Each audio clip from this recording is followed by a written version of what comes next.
प्रभु जो अपने ही राज्य में अपनी सीट नहीं बचा पा तो वो दूसरे के प्रचार में क्या मदद करेंगे। गठबंधन होगा नहीं होगा, पर यूपी और पंजाब में हम लोग चुनाव लड़े। तुष्टीकरण MY समीकरण बनाएंगे तो हिंसा करेंगे, भ्रष्टाचार करेंगे, अपराध का संरक्षण करेंगे। जितने भी विपक्षी दल थे एक एक एक एक करके वो खुद ही धराशायी हो। बंगाल की जीत मैं मानता हूं सही मायनों में एक ऐतिहासिक जीत है। बंगाल जिसके बारे में हमेशा कहा जाता था कि ये NDA भाजपा के लिए बंगाल जीतना कभी संभव नहीं होगा, पर आज बंगाल की जनता ने दिखा दिया कि उनका ये मतदान तुष्टीकरण के खिलाफ है, अहिंसा के खिलाफ है, भ्रष्टाचार के खिलाफ है, भय के खिलाफ है। और जिस तरीके से आज बंगाल में भी मेरे प्रधानमंत्री आदरणीय नरेंद्र मोदी जी के सोच वाली सरकार अब बनने जा रही है, इसका श्रेय यकीनन प्रधानमंत्री जी उनके नेतृत्व को जाता है कि जिस तरीके से तथाकथित इंडिया अलायंस के एक ऐसे घटक दल जिन्होंने आधिपत्य अपना समझ रखा था बंगाल जैसे राज्य में, आज प्रधानमंत्री जी के नेतृत्व में वहां पर भी हम लोग सरकार बनाने जा रहे हैं।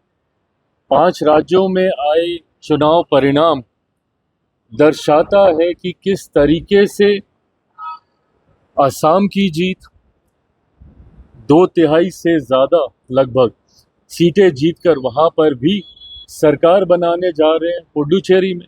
ये तमाम दर्शाता है कि देश की जनता का विश्वास आज भी प्रधानमंत्री जी पर उतना ही है जितना 2014 में जब जोश के साथ देश की बड़ी आबादी खासकर युवा और महिलाओं ने उनका साथ देने का काम किया था, आज भी उतने ही उत्साह के साथ। और अब मैं ये मानता हूँ कि इन परिणामों के साथ हम लोग कम से कम अब ये अंदाज़ा लगा सकते हैं कि 2029 में लोकसभा में एक बार फिर से NDA की बहुत बड़ी जीत मौजूदा प्रधानमंत्री जी के नेतृत्व में होने जा रही है। जितने भी विपक्षी दल थे एक एक एक एक करके वो खुद ही धराशायी हो रहे। लेफ्ट जैसी पार्टियां, एकमात्र केरल में उनकी सरकार थी, वो भी समाप्त हो गई। और वहां पे किसने समाप्त किया? इन्हीं के घटक दलों में से एक जो इंडिया अलायंस ये लोग बनाते हैं, उसी इंडिया अलायंस में लेफ्ट भी है और कांग्रेस भी। कांग्रेस ने ही वहां पे लेफ्ट को समाप्त करने का काम किया।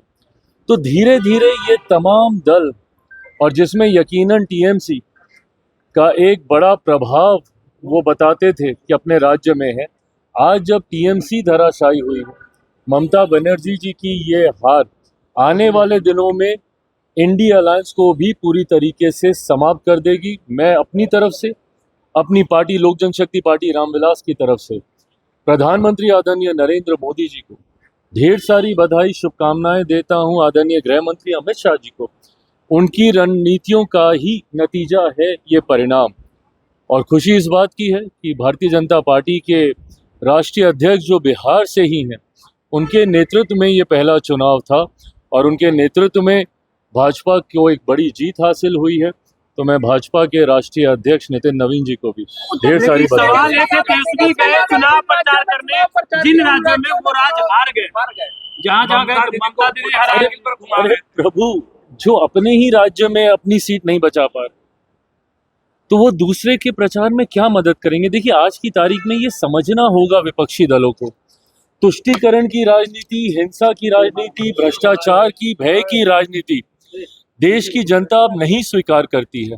और ये सब एक ही सोच की राजनीति करने वाले लोग हैं, भले वो राजद जैसी पार्टियां हो, भले वो TMC जैसी पार्टियां हो, ये इसी सोच की राजनीति ये लोग करते हैं। तुष्टीकरण MY समीकरण बनाएंगे तो हिंसा करेंगे, भ्रष्टाचार करेंगे, अपराध का संरक्षण करेंगे।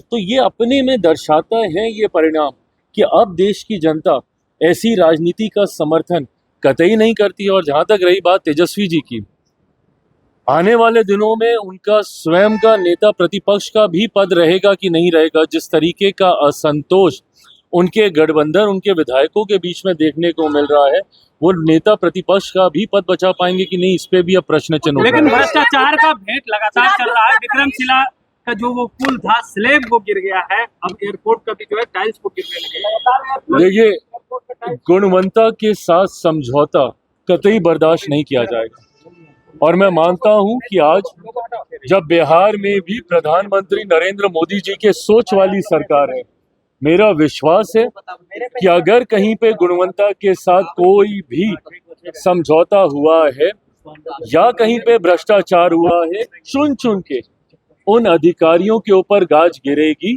जिन्होंने ऐसा काम किया। उत्तर प्रदेश में भी आपकी पार्टी अकेले चुनाव लड़ने की तैयारी लगातार कर रही है। देखिए, उत्तर प्रदेश और आज आने से पहले मैंने बिहार संगठन के पंजाब के पार्टी के संगठन के साथ भी मैंने बैठक की है, और इस बात को लेकर मैं बहुत स्पष्ट हूँ।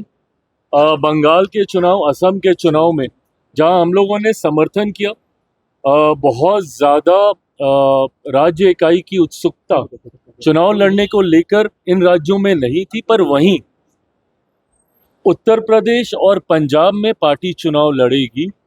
उस दृष्टि से हम लोग संगठन को भी वहां पर मजबूत करने का काम कर रहे हैं। उत्तर प्रदेश में निरंतरता में समीक्षाएं चल रही हैं।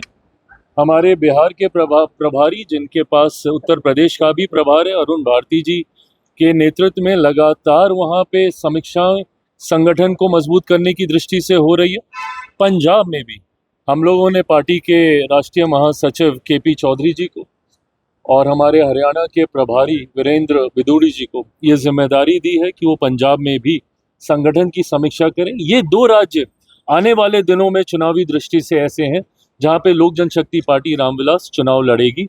फिलहाल उत्तर प्रदेश में हम लोग सारी सीटों पर हम लोग तैयारी कर रहे हैं। गठबंधन होगा नहीं होगा, पर यूपी और पंजाब में हम लोग चुनाव लड़ेंगे, ये बात है। गोल, जहां 28 वर्षों के सफर में 18,000 से भी अधिक छात्रों ने डॉक्टर एवं इंजीनियर बनकर सफलता की ऊंची उड़ान भरे है, जहां साधारण छात्र भी बिहार एवं झारखंड टॉपर बनकर बड़ा इतिहास बना रहे हैं। दूरदर्शी शिक्षाविद श्री विपिन सिंह के मार्गदर्शन में मेडिकल एवं इंजीनियरिंग के लाखों छात्रों के लिए आशा की किरण के रूप में गोल, द रिजल्ट फैक्ट्री